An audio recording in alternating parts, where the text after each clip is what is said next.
Shalom jemaat yang dikasih Tuhan, selamat pagi. Kiranya berkat Tuhan melimpah pada saat kita mengikuti doa pagi di hari ini. Hari ini saya akan menyampaikan renungan dengan judul Menghargai Pemimpin Rohani. Kita baca 1 Tesalonika 5 ayat 12 dan 13. Kami minta kepadamu saudara-saudara, supaya kamu menghormati mereka yang bekerja keras di antara kamu, yang memimpin kamu dalam Tuhan dan yang menegur kamu. Dan supaya kamu sungguh-sungguh menjunjung mereka dalam kasih karena pekerjaan mereka. Hiduplah selalu dalam damai seorang dengan yang lain. Dalam bagian ini Rasul Paulus memberikan nasihat kepada jemaat Tesalonika. Dia menyebut mereka dengan istilah saudara-saudara. Itu berarti orang yang beriman kepada Kristus itu adalah satu keluarga di dalam Dia. Karena Bapa kita satu dan kita walaupun berbeda-beda, memiliki tugas yang sama untuk saling melengkapi satu dengan yang lain. Nah, sebagaimana layaknya dalam sebuah keluarga, perlu ada leader, perlu ada kepemimpinan agar keluarga tertib dan terarah. Seperti dalam keluarga, ada satu bapak, ada ibu, mungkin anaknya 5, anaknya 10 bahkan. Tetapi tetap yang memegang pimpinan adalah orang tua. Begitu juga di dalam keluarga rohani, di dalam gereja lokal. Tuhan menaruh pemimpin-pemimpin rohani yang bertanggung jawab atas pertumbuhan iman dari setiap anggota dengan memberikan nasihat, masukan, bahkan teguran supaya kita dikoreksi dari perbuatan yang sia-sia dan kembali hidup sesuai dengan kehendak Tuhan. Seringkali pemimpin rohani disebut sebagai gembala. Seperti domba yang membutuhkan gembala, jemaat juga membutuhkan gembala jemaat, pemimpin rohani untuk menuntun kita pada jalan yang benar, mendapatkan padang rumput hijau, air yang tenang, dan dilindungi daripada serigala-serigala yang jahat, pengajar-pengajar sesat. Karena itu jemaat harus memiliki sikap yang benar terhadap pemimpin rohani. Antara lain, pertama, jemaat harus menerima pemimpin rohani. Lebih baik dipimpin oleh orang yang tidak sempurna daripada tidak punya pimpinan sama sekali. Seperti zaman hakim-hakim. Semua orang menganggap dirinya pemimpin dan melakukan apa yang dia pandang baik. Akibatnya kacau, saudara. Chaos terjadi. Lebih baik ada pemimpin walaupun tidak sempurna daripada tidak ada pemimpin. Maka kita harus menerima keberadaan pemimpin rohani. Tuhan telah memberikan karunia. Dan Tuhan juga memberikan keteladanan hidup melalui para pemimpin tersebut. Yang kedua, kita harus menghargai. Karena para hamba Tuhan itu punya tanggung jawab yang berat. Karena itu dukung para hamba Tuhan, beri dorongan kepada mereka. Supaya mereka tahu usaha mereka tidak sia-sia. Yang ketiga, kita juga harus mengasihi para pemimpin rohani. Jangan menggosipkan, jangan membenci, jangan bikin grup-grup yang akan menentang hamba Tuhan ini.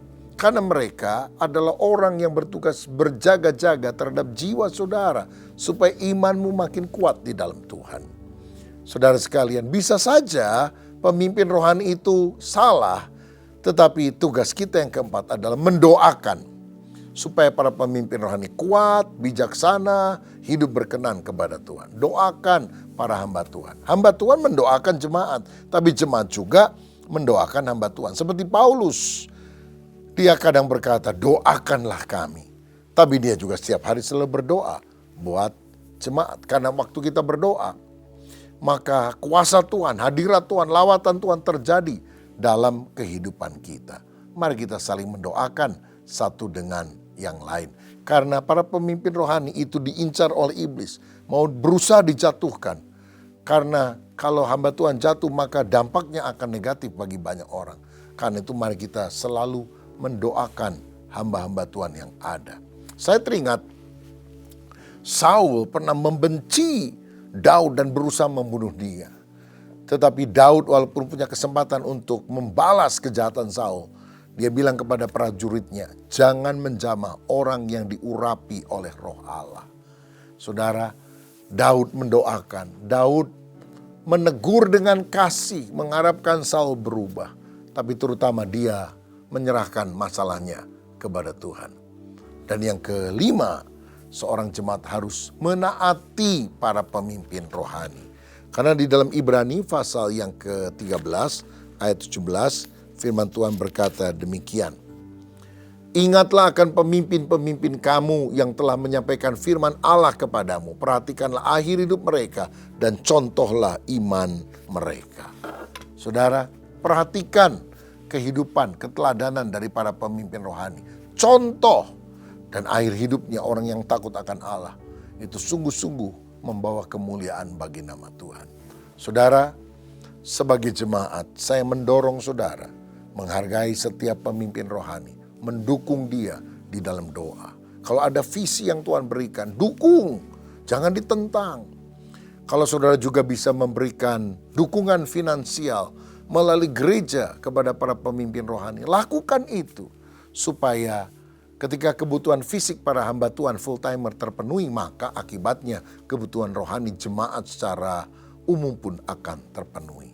Dan ketika di dalam gereja, jemaat dan pemimpin rohani punya hati bapa dan hati anak. Bukan seperti pemimpin bawahan, ya, bos dan bawahan, tapi hati bapa dengan anaknya, hati anak kepada bapaknya. Kerukunan akan terjadi dan berkat Allah akan melimpah. Saya memberikan waktu kepada saudara, dimanapun saudara menyaksikan program ini, berdoa di dalam hati untuk gembala sidang dari gereja lokal saudara, para pemimpin rohani yang ada, supaya mereka juga dipakai Tuhan. Mari berdoa. Silakan berdoa untuk para hamba Tuhan di gereja lokal masing-masing.